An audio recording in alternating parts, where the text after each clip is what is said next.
Itu Menjadi topik kita pagi ini. bahagia dengan melepas pengampunan.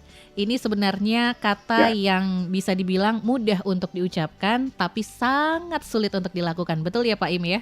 setuju, Mas Sarah, Oke, setuju. tapi mungkin kita boleh sedikit apa ya? Kita cari tahu dulu nih, Pak Im nih, arti mengampuni dan kenapa kita harus melakukannya, Pak Im? Iya, pertama-tama saya mau mengatakan bahwa kita ini adalah makhluk Tuhan yang ditakdirkan untuk hidup dalam interrelasi. Iya, Ya. Artinya kita terhubung dengan orang lain terhubung dengan kita dalam banyak hal. oke. Ya. Nah, dalam relasi antara kita dengan orang lain, tidak jarang juga ada hal-hal yang terjadi tanpa kita rencanakan. Iya, Kalau itu mendatangkan kebaikan, menyenangkan, dan kebahagiaan, tentunya itu bukan masalah. betul. Tapi ketika relasi itu justru menghadirkan friksi, gitu ya, Mhm. menghadirkan benturan, menghadirkan clash, menghadirkan kesalahpahaman, menghadirkan kecurigaan kalau itu dibiarkan. Nah, itu yang membuat kita jadi tidak bahagia Betul. dalam relasi kita. Itu yang pertama. Yang kedua, sebetulnya kita juga ditakdirkan menjadi makhluk Tuhan yang bukan cuma saling terhubung satu sama lain, tetapi juga saling bergantung satu sama lain. Ya, saya membutuhkan orang lain dan orang lain juga mungkin membutuhkan saya. Iya, Sekarang ini saya dengan Sarah terhubung, tapi betul. juga bergantung. Coba Iya, bayangkan kalau saya sendiri tanpa Sarah sekarang ini gitu ya, betul. pasti banget gitu ya. Jadi kita perlu terhubung, bergantung. Saya membutuhkan orang lain membutuhkan saya. Ya, dalam banyak hal juga. Ya. Sekarang ini kita berdua, saya dan Mbak Sarah, juga membutuhkan respon dari para sahabat RPK. Betul. Ya. Itu hakikat kita, itu takdir kita. Interrelation dan interdependency. Jadi kita ada dalam interrelasi dan interdependensi. Nah, karena hal itulah maka saya pikir kebersinggungan kita, keterhubungan kita, dan kebergantungan kita kepada orang lain tidak selamanya baik-baik saja. Ada hal-hal yang tadi sudah kita lihat gitu ya, menimbulkan sesuatu yang tidak enak, yang membuat kita tidak nyaman. Saya bisa salah, orang lain juga bisa salah. Saya bisa melakukan kealpaan, kekeliruan, orang lain juga begitu. Nah, bayangkan kalau kita tidak bisa melepas pengampunan, melepas maaf gitu ya, dan menyampaikan permintaan maaf serta menerima permintaan maaf orang lain, hidup yang kita jalani pasti tidak enak, Betul. tidak menghadirkan kebahagiaan. Jadi itu dasarnya. Kenapa kita perlu melepas pengampunan, kenapa kita perlu memaafkan orang lain? Karena pada kenyataannya kita itu adalah makhluk Tuhan yang ditakdirkan saling terhubung dan saling bergantung. Itu Mbak Sarah. Oke. Memang kalau untuk pengampunan ini tadi dari Pak Im juga sudah menyampaikan gitu ya, kalau misalkan kita ini sebagai makhluk sosial itu adalah orang-orang yang punya interrelasi, kemudian interdependensi gitu ya, antar sesama gitu ya. Tapi kalau misalkan manfaat dari pengampunan itu sendiri seperti apa sih Pak Im? Oh iya, manfaat dari pengampunan atau sikap memaafkan, sikap melupakan itu kan intinya sebetulnya. Apa manfaatnya? Manfaatnya buat kita adalah kita menjadi orang yang bahagia. Jadi, karena kita tidak menyimpan kekesalan dalam diri kita, ya. Acap kali kan orang yang tidak bisa memaafkan, tidak bisa mengampuni kesalahan orang lain, akhirnya jadi kesel sendiri gitu di dalam hatinya, jengkel sendiri gitu ya dalam hatinya. Ngelihat orangnya kita kesel, dengar suaranya kita jengkel, ketemu dalam satu situasi tertentu kita nggak bebas, mau jalan ke sana putar balik ketemu lagi, itu nggak enak gitu ya. Tapi coba kita belajar mengampuni, belajar memaafkan, belajar melupakan kesalahan orang lain, kita betul-betul jadi orang yang bebas dan jadi orang yang bahagia. Oke, jadi salah satu manfaat dari mengampuni itu adalah bahagia gitu ya Pak Im ya. Ya. Tapi berarti kan ada positifnya, tapi apakah mungkin ada akibat-akibat kalau misalkan ketika kita tidak mau mengampuni gitu Pak Im? Ya itu tadi, kalau kita tidak bisa mengampuni, kita tidak bersedia mengampuni, kita rugi sebetulnya. Rugi, oke. Karena kita menyimpan kemarahan sama seperti orang yang membawa sampah kemana-mana gitu Oke. ya. Semakin lama kita menyimpannya, sampah itu semakin rusak, semakin lama kita melakukan sesuatu kepada orang lain dan menyimpan lagi, maka sampah itu semakin banyak, akan semakin berat dan semakin membuat kita tidak nyaman. Gitu ya. Jadi memang ada hal-hal yang mungkin tidak baik gitu ya mengikuti kita ketika kita tidak mau mengampuni begitu ya Pak Im ya. Oke, tapi kalaupun misalkan kita kan berarti sebagai makhluk sosial juga dalam kehidupan kita harus belajar terus yang namanya mengampuni. Sebenarnya seberapa sering sih kita harus mengampuni gitu Pak I? Mungkin ada misalkan kalau pernah ada pertanyaan juga gitu ya, berapa kali gitu kita harus mengampuni atau seberapa sering kita harus mengampuni Pak Im? Seberapa kalinya, ya seberapa sering kita juga melakukan kesalahan. Oke. Ya, karena kita seringkali melakukan kesalahan juga toh. Iya. Jadi seberapa sering kita melakukan kesalahan, seberapa banyak juga kita melepas pengampunan, melepaskan maaf kepada orang lain. Oke. Dan itu pasti akan membuat kita lega. Oke. Jadi ujungnya adalah lega dan paling ujung lagi adalah happy atau bahagia gitu ya Pak Im ya. Oke, tapi ada istilah begini. Ada yang bilang mengampuni itu adalah level tertinggi gitu Pak Im. Jadi ada yang bilang kalau misalkan kamu belum mengampuni ya berarti belum 100% lega gitu ya. Mungkin kalau ada yang bilang kalau cuma memaafkan aja ya itu semua orang juga bisa. Tapi mengampuni itu hal-hal yang sulit gitu Pak Im. Mungkin perbedaan antara memaafkan dengan mengampuni bagaimana Pak Im? Ya seringkali orang membuat klasifikasi gitu ya. Iya. Bahwa bagian kita ya cuma memaafkan, bagian Tuhan lah yang mengampuni gitu ya. Tapi kita kan diajak juga untuk melihat teladan yang paling tinggi sebetulnya. Betul. Ya. Kedamaian itu akan terjadi ketika suasana surga dibawa turun ke dunia, itu sebetulnya hakikatnya. Jadi ketika kita mau belajar untuk ya sudah bisa memaafkan ya. Lalu kemudian mulailah mengupayakan pengampunan sehingga kita betul-betul lepas dan kita tidak lagi diatur oleh perasaan kita tidak lagi diatur oleh orang lain gitu ya. Karena sebetulnya kalau kita menyimpan kemarahan, menyimpan dendam itu perasaan kita lagi diatur sama orang lain. Oke. Kita jadi marah karena orang lain gitu. Nah itu yang saya kira nggak bagus lah buat kesehatan kita juga pasti nggak baik gitu. Tapi nanti saya punya satu ilustrasi, satu cerita yang nyata, yang real, yang bisa menolong kita, jangan-jangan untuk kita bisa mengampuni. Oke. Pak Im, ini kebetulan ada komen ya. Ini dari Henry Wibowo nih. Katanya saya bukan orang pengampun, tapi malas balas dendam. Malas memikirkan hal yang bikin jengkel, juga malas ketemu yang bikin jengkel katanya ya.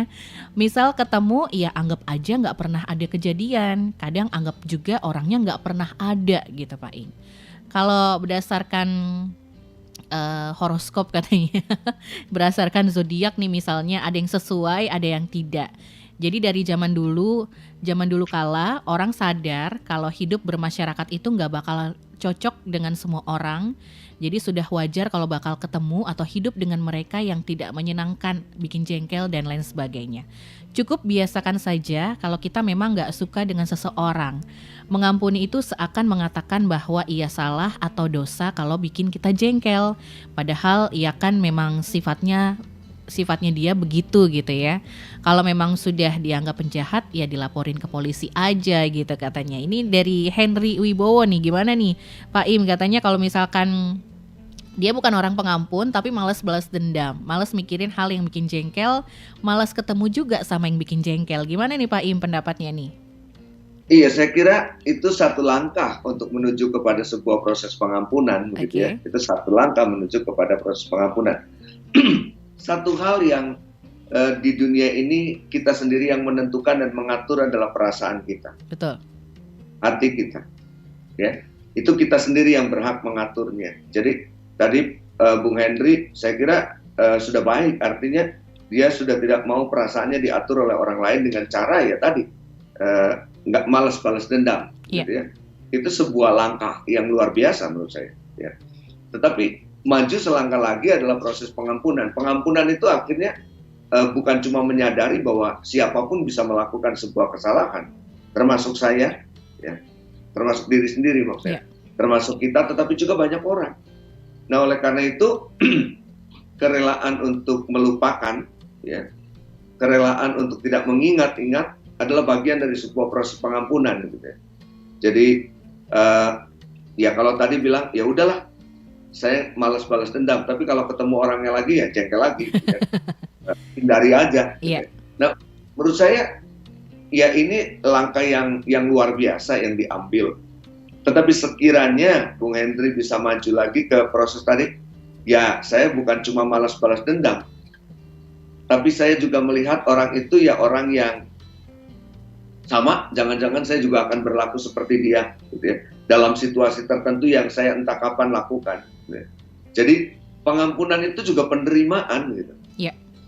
Penerimaan bukan saja kita menerima, tadi kan dibilang menerima dia sebagai orang yang memang dasarnya seperti itu, tapi juga menerima kekurangannya, kealpaannya pada waktu itu, yang mungkin juga bisa kita lakukan oleh diri kita pada kesempatan yang berbeda, jangan-jangan. Ya, jadi itu proses pengampunan, dan ini memang tidak mudah, seperti Mbak tadi katakan, nggak mudah ini ya, Pak Esther sampaikan ini nggak mudah. Kenapa? Karena ini butuh effort. Betul. Ya. Ini juga mau nggak mau membuat kita harus punya kesadaran untuk melepaskan, dan melepaskan itu juga nggak gampang. Ya. Makin kuat itu makin sulit, ya. Tapi ya ini yang harus kita lakukan demi untuk kita sendiri, demi untuk kebaikan kita sendiri, gitu loh. Itu kurang lebih sih apa yang mau saya sampaikan. Ini sepertinya hampir sama nih dengan Poni ya. Dari 087853 sekian katanya kalau Poni nggak bisa mengampuni Pak Im, tapi kalau ketemu orang yang menghina atau bikin jengkel Poni ya tetap Poni tanya, katanya gitu ya. Poni nggak suka marah tapi cuma nangis di hadapan Tuhan. Nah itu mungkin bisa jadi salah satu cara juga ya untuk step selanjutnya, begitu Pak Im ya? Iya, saya punya satu cerita. Ini sebuah kisah yang saya baca, entah ini betul atau enggak, tapi menurut saya kisah ini punya pesan yang luar biasa menurut saya. Oke. Ada seorang tukang roti bernama Voke, dia tinggal di sebuah desa kecil di Friesland. Dia seorang pria yang tampan, pria yang menarik, yang membuat banyak orang suka terhadap dia. Dia punya seorang istri, tidak terlalu menarik tampilannya, tetapi keramah tamahannya membuat banyak orang dekat dengan Hilda, istrinya. Sekali waktu ketika Voke bekerja di tempat adonan membuat rotinya sepanjang malam, dan dia kemudian kembali ke rumah, dia pulang ke rumah, dia menjumpai Hilda, istrinya itu ada bersama dengan laki-laki lain. Dan ini menimbulkan kemarahan buat Voke. Banyak orang berpikir bahwa Voke pasti akan menceraikan Hilda, istrinya. Tetapi ternyata tidak. Apakah dia mengampuni? Enggak juga. Setiap saat kemarahannya muncul, setiap saat kemarahannya bisa meledak-ledak. Tetapi setiap kali dia marah, menurut cerita tadi, seorang malaikat Tuhan turun dari surga lalu menjatuhkan sebuah kerikil sebesar kancing baju menancap di hatinya. Setiap kali dia marah, malaikat yang sama menjatuhkan kerikil yang lain menancap lagi di hatinya. Terus menerus, sehingga Voke makin lama makin berat, dia tidak mampu berjalan dengan tegak, nafasnya juga susah karena kerikil-kerikil tajam yang menancap di hatinya. Lalu dia berteriak kepada Tuhan. Ini yang dilakukan oleh Mbak Poni tadi.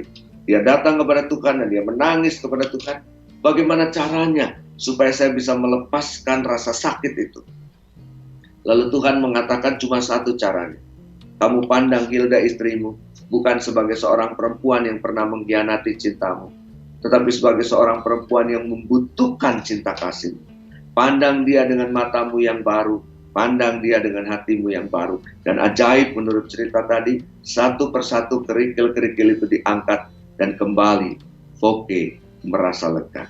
Wow. Jadi saya katakan ini satu step menuju ke pengampunan. Pak Im boleh menyampaikan kembali nih mengenai topik kita di pagi hari ini, bagaimana pengampunan itu bisa menjadi kunci kebahagiaan, dan mungkin sedikit tips dari Pak Im bagaimana kita melakukan yang namanya atau melepaskan pengampunan itu. Bagaimana cara kita mengampuni, Pak Im? Silakan. Ya, saya teringat akan peristiwa yang dilakukan oleh Paus. Ya, Paus pernah dengan sangat tulus menjabat erat tangan Mehmet Ali Aksa yang pernah menembakkan peluru panas kepada dirinya. Ya. Paus menjabat tangan Mehmet Ali Aksa, Paus melepas pengampunan, dan saya yakin itu menjadi teladan yang luar biasa buat kita. Ya. Nah sekarang kita, kalau kita melakukan dan memberi pengampunan, mungkin tidak ada orang yang lihat apa yang kita lakukan. Beda dengan orang terkenal yang melakukannya. Nggak ada yang melihat apa yang kita kerjakan. Tetapi percayalah, itu akan memberikan kedamaian buat kita. Memberikan rasa lega buat kita. Memberikan rasa bahagia buat kita. Karena kita tidak menyimpan kemarahan kita. Jadi, ini tidak mudah. Betul. Tapi bukan berarti tidak bisa kalau kita mau mengupayakannya. Ini tidak cepat, tetapi bukan berarti kita tidak mampu mengupayakannya. Waktu yang akan menolong kita, dan banyak situasi, banyak pengalaman, banyak perjumpaan kita dengan orang lain juga akan membantu kita menjadi semakin dewasa dalam bersikap, dewasa dalam bertindak, dan kita akan menjadi orang yang semakin bahagia dalam hidup kita. Wow. Begitu, Sarah, terima kasih. Terima kasih banyak ya Pak Im ya. Jadi tadi Sarah mengutip kembali apa yang disampaikan Pak Im di akhir ya. Ketika kita mengampuni saudara PK, memang ini butuh proses ya, proses yang akan bisa kita lakukan, waktu juga yang akan berjalan ya. Tapi tentunya bukan berarti tidak bisa dilakukan, semua bisa dilakukan ya, asal dari kita juga ada kemauan gitu ya, begitu ya Pak Im ya.